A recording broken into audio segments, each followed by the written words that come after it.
বাংলাদেশের সরকার চেঞ্জ হয়ে যাওয়ার পর 2025 সালে যেন বাংলাদেশের সামরিক শক্তি আকাশে ঠেকে গিয়েছে। তার সাথে পাকিস্তান এবং চীন বাংলাদেশের সঙ্গে একজোট হয়ে গিয়েছে। বর্তমানে এখন বাংলাদেশের ক্ষমতা কতটুকু সেটাই জানবো আজকের ভিডিওতে। স্বাধীন বাংলাদেশের ইতিহাসে ভারতের সঙ্গে সরাসরি যুদ্ধ একবারই সংগঠিত হয়েছিল, আর সেটি হলো বড়াইবাড়ির যুদ্ধ। এই যুদ্ধে ভারতীয় সীমান্তরক্ষী বাহিনী বিএসএফ বাংলাদেশের সেনাবাহিনীর কাছে শোচনীয়ভাবে পরাজিত হয়েছিল। বড়াইবাড়ির যুদ্ধে ভারতের 178 জন সৈন্য নিহত হলেও বিপরীত দিকে বাংলাদেশের মাত্র 3 জন সৈন্য নিহত হয়েছিল। বড়াইবাড়ির সীমান্ত সংঘর্ষের সূত্র ধরে ভারতের সঙ্গে বাংলাদেশের আরও 3টি বড় ধরনের সংঘর্ষ ঘটে। 15 এপ্রিল 2001 সিলেটের পাদুয়া সীমান্তের সংঘর্ষ, এরপর হয়েছিল 18 এপ্রিল 2001 কুড়িগ্রামের রৌমারী সীমান্তের সংঘর্ষ, এরপরে সংগঠিত হয়েছিল 19 এপ্রিল 2001 পুনরায় পাদুয়া সীমান্তের কাছে সংঘর্ষ। এই 3টি সংঘর্ষটির ভারতীয় সৈন্যরা বাংলাদেশি বিডিআর বর্তমানে বিজেপির কাছে শোচনীয়ভাবে পরাজিত হয়েছিল। তো এখন প্রশ্ন উঠতে পারে, কেন ভারতের সঙ্গে বাংলাদেশের এই রক্তক্ষয়ী সংঘর্ষ হয়েছিল?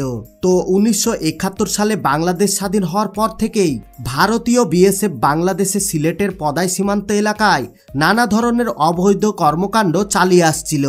এক পর্যায়ে ভারতীয় বিএসএফ সৈন্যরা রাতের অন্ধকারে বাংলাদেশ পদাই সীমান্তে দখল করে এবং সেখানে একটি অস্থায়ী সেনাঘাঁটি স্থাপন করে। এই খবর গ্রামবাসীরা বাংলাদেশের বিডিআরের সদস্যদের জানায়। বিডিআর ক্ষুব্ধ হয়ে ওঠে এবং যে কোনো মূল্যে পদাই সীমান্তকে দখলমুক্ত করার সিদ্ধান্ত করে।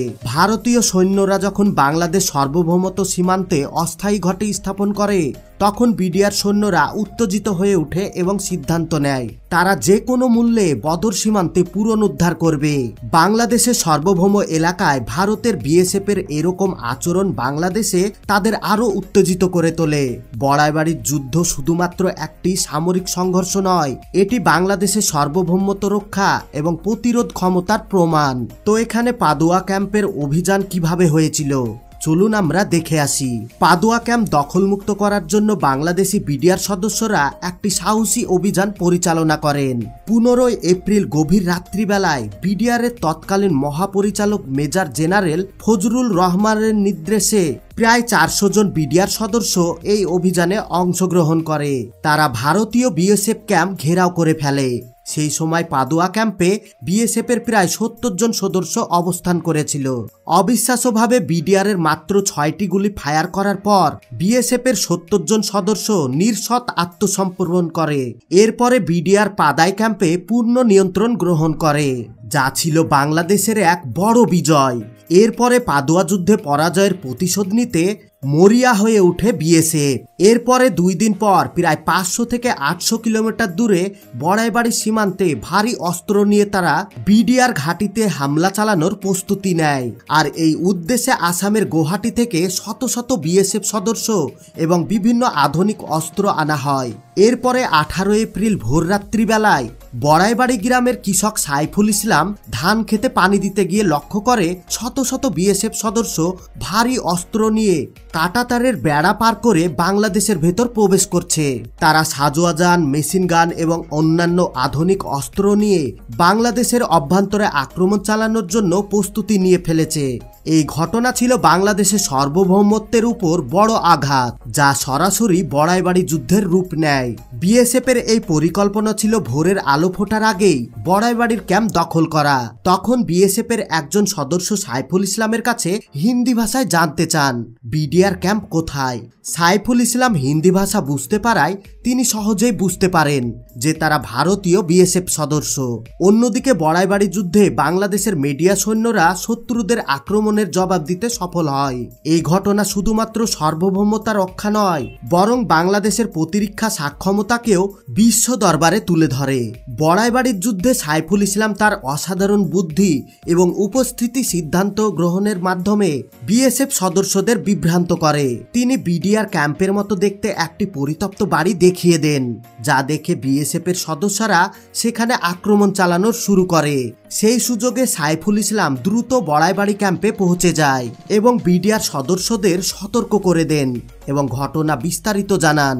এই বিডিআর সদস্যরা গ্রামবাসীদের অবিলম্বে নিরাপদ স্থানে সরে যেতে নির্দেশ দেন। এরপর বিএসএফ সৈন্যদের মোকাবিলা করার জন্য নিজেদের প্রস্তুত করতে শুরু করেন। তবে তখন ক্যাম্পে মাত্র 8 জন মিডিয়া সৈন্য ছিলেন, আর তাদের বিপক্ষে ভারতের 500-এরও বেশি বিএসএফ সদস্য ছিল। বিডিআর সদস্যদের সংখ্যা নগ্ন হলেও তারা ছিল অসীম সাহসী এবং দেশের প্রতি ইঞ্চি মাটি রক্ষা করার দৃঢ় সংকল্প। তারা জানতেন ভারতের বিশাল সেনাবাহিনীর বিরুদ্ধে সরাসরি লড়াইয়ে টিকে থাকা অসম্ভব। তাই তারা গেরিলা যুদ্ধের কৌশল গ্রহণ করেন এবং আগে থেকে গ্রামের বিভিন্ন স্থানে ফাঁদ পেতে তারা শত্রুদের জন্য অপেক্ষা করেন। সাইফুল ইসলামের দেখানো পরিত্যক্ত বাড়িটিকে বিডিআর ক্যাম্প ভেবে বিএসএফ এর সদস্যরা বাড়িটির ভিতরে অ্যালোপাথারি গুলি চালাতে শুরু করে। এরপরে ভিতরে গিয়ে তারা দেখে সেখানে কোনো বিডিআর সৈন্য নেই। তারা ভেবেছিল তাদের ভয়ে বিডিআর সৈন্যরা হয়তো পালিয়ে গিয়েছে। কিছুক্ষণ পর বিএসএফ সৈন্যদের এই ভুল ভাঙতে শুরু করে। তারা বুঝতে পারে বাংলার দামাল ছেলেরা কখনো পালিয়ে যাওয়ার পাত্র নয়। এরপর শুরু হয় রক্তক্ষয়ী সংঘর্ষ, যা ইতিহাসের বড়াইবাড়ি যুদ্ধ নামে পরিচিত। বিডিআর এর সৈন্যরা চারিদিক থেকে এলাফতি গুলি চালানো শুরু করে এবং ভারতীয় বিএসএফ সৈন্যরা দিশেহারা হয়ে পড়ে। বিডিআর সৈন্যরা সরাসরি লড়াইয়ের পরিবর্তে গরিলা কৌশল অনুসরণ করেন, যা শত্রুদের সম্পূর্ণ বিচ্ছিন্ন করে ফেলে। বিডিআর এর মাত্র এই 8 জন সৈন্য জানতেন ভারতীয় 500 জন সৈন্যর বিরুদ্ধে সরাসরি লড়াই করা তাদের পক্ষে একেবারে অসম্ভব। তাই তারা পরিকল্পনাভাবে বিভিন্ন স্থানে ফাঁদ পেতে অপেক্ষা করেছিলেন। শত্রুরা ক্যাম্পের দিকে এগোতে শুরু করলে বিডিআর সৈন্যবাহিনীরা মেশিন গান দিয়ে গুলি চালানো শুরু করে। এই যুদ্ধে বাংলাদেশের সার্বভৌমতা রক্ষা একটি উজ্জ্বল দৃষ্টান্ত, যেখানে সীমিত শক্তি ও কৌশল দিয়ে একটি বিশাল বাহিনীর বিরুদ্ধে বিজয়ী অর্জন হয়েছিল। এই একটি মেশিন গান দিয়ে 1 মিনিটে প্রায় 700টি গুলি ফায়ার করা সম্ভব ছিল। বিডিআর সদস্যরা বিভিন্ন স্থান থেকে মেশিন গান দিয়ে বৃষ্টির মতো গুলি চালাচ্ছিল। এই বিভিন্ন অবস্থান থেকে ফায়ারিং করার কারণে ভারতীয় বিএসএফরা ভেবে বসে যে বিডিআর তাদেরকে চারিদিক থেকে ঘিরে ফেলেছে এবং তাদের সৈন্য সংখ্যা অনেক বেশি। বাস্তবে মাত্র 8 জন বিডিআর সৈন্যরা ভারতের 500 জন সৈন্যর বিরুদ্ধে যুদ্ধ চালিয়ে যাচ্ছিল। বিভ্রান্ত বিএসএফরা বুঝতে পারেনি এই লড়াইয়ে নেতৃত্ব দিয়েছেন স্বল্প সংখ্যা সাহসী বিডিআর সদস্য। এই যুদ্ধ শুরুর কিছুক্ষণের মধ্যে বিএসএফরা মানসিক ভারসাম্য হারিয়ে অ্যালোপাথারি গুলি চালাতে শুরু করে। এরপর এখানে প্রায় 2 দিন ব্যাপী যুদ্ধ হয়, আর এই যুদ্ধে ভারতের 178 জন সৈন্য নিহত হয়। অন্যদিকে বাংলাদেশের মাত্র 3 জন সৈন্য নিহত হয়েছিলেন। এরপর বিভিন্ন গ্রামবাসীর কাছ থেকে খবর পেয়ে পার্শ্ববর্তী হিজলামারি ক্যাম্প থেকে আরও 6 জন বিডিআর সদস্য বড়াইবাড়ি ক্যাম্পে যোগ দেন। পরবর্তীতে রংপুর, জামালপুর, মনমোহন সিং এবং কুড়িগ্রাম থেকে অতিরিক্ত বিডিআর সৈন্য বড়াইবাড়িতে এসে পৌঁছায়। বিডিআর এর আক্রমণের তীব্রতায় ভারতীয় বিএসএফ শেষমেশ পিছু হটে যায় এবং আত্মসমর্পণ করতে বাধ্য হয়। এই পরাজয়ের সময় বিএসএফ সদস্যরা বাংলাদেশের 86টি বাড়ি জ্বালিয়ে দেয়। তবে বিডিআর এর তত্ত্বাবধানে গ্রামবাসীরা আগে থেকে নিরাপদ স্থানে চলে গিয়েছিলেন। এর জন্য মানুষ আহত হয়নি।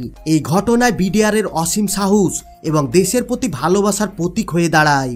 এই যুদ্ধ কেবলমাত্র বড়াইবাড়ির ক্যাম্পের রক্ষা নয়, বরং বাংলাদেশের সার্বভৌমতার প্রতি দৃঢ় অবস্থানের একটি উজ্জ্বল উদাহরণ। যুদ্ধের 2 দিন পর বাংলাদেশের ধান খেতে পড়ে থাকা 16 জন বিএসএফ সৈন্যদের মরদেহ ভারতের কাছে হস্তান্তর করা হয়। বাকি 158 জনের লাশ যুদ্ধকালীন সময় বিএসএফ তাদের দেশের অভ্যন্তরে সরিয়ে নিয়ে যায়। ভারত অভ্যন্তরীণ চাপে পড়ার আশঙ্কায় 16 জন বিএসএফ সদস্য নিহত হওয়ার কথা স্বীকার করলেও মোট 178 জন সৈন্য নিহত হওয়ার খবর গোপন করে রাখে।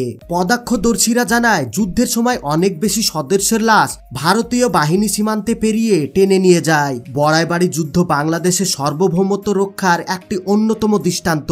বিডিআর সৈন্যদের অসম সাহসিকতা এবং কৌশলের কারণে এবং একটি ছোট্ট বাহিনীও কিভাবে একটি বৃহৎ বাহিনীকে পরাস্ত করতে পারে তার একটি উদাহরণ। এখন গোটা বিশ্ববাসী জানে বাংলাদেশে শেখ হাসিনা সরকার যাওয়ার পর বাংলাদেশের পাওয়ার অনেক বেশি হয়ে গিয়েছে। বর্তমানে সামরিক শক্তি এতটা বেড়ে গেছে যা আপনি কল্পনা করতে পারবেন না। চীন আর পাকিস্তান থেকে এত পরিমাণে অস্ত্র আসছে। তাছাড়া রীতিরকম বাংলাদেশের সৈন্যরা পাকিস্তান এবং চীনের কাছে অত্যাধুনিক টেকনোলজির ট্রেনিং নিচ্ছে। বর্তমানে 2025 সালে বাংলাদেশ কতটা শক্তিশালী হয়েছে সেই বিষয়ে বিস্তারিত প্রতিদিন জানার জন্য আমাদের চ্যানেলটিকে অবশ্যই সাবস্ক্রাইব করে রাখুন। আর হ্যাঁ, আপনারা যদি আমাদের চ্যানেলে নতুন হয়ে থাকেন তাহলে অবশ্যই চ্যানেলটিকে সাবস্ক্রাইব করে অল নোটিফিকেশন সিলেক্ট করে রাখুন। আর ভিডিও ভালো লাগলে ভিডিওতে লাইক করে ভিডিওটি আপনাদের বন্ধু এবং ফ্যামিলির সঙ্গে শেয়ার করতে ভুলবেন না। এতক্ষণ পর্যন্ত সঙ্গে থাকার জন্য আপনাদের সবাইকে অসংখ্য ধন্যবাদ।